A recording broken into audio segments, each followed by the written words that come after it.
The self-advocacy movement, I guess from my perspective, is in a bit of a lull, I think.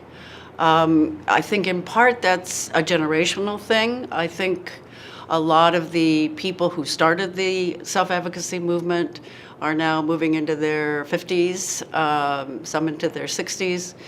And I'm not sure there is a ready-made cadre of people coming behind them.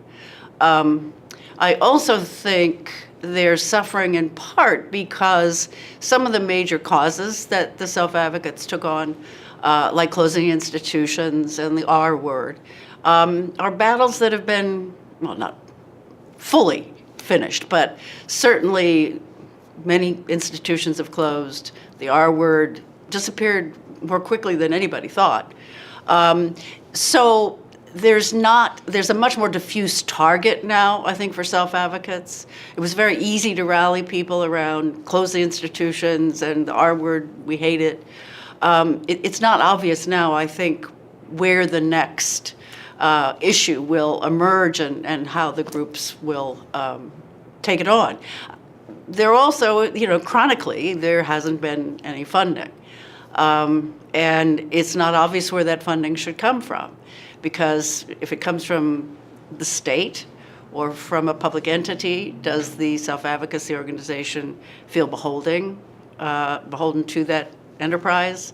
You don't necessarily want it to come from families, because again, you want it to be an independent movement. So I think it's a real conundrum, both how you fund it and the governance issues. How you sustain an organization like that, the role of the supporters, the people who are the advisors. And there's some really good advisors, and there's some advisors who really aren't facilitators. So I think it's still in its teenage, if you want to think about it developmentally. And I'm not at all sure what the next leap is going to be.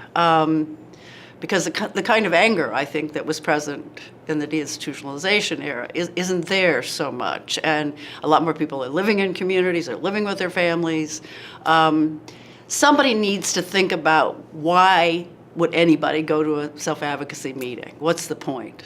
What am I going to get out of it when I go? So I don't really have any easy answers, but I know they're at a crossroads. That's my sense.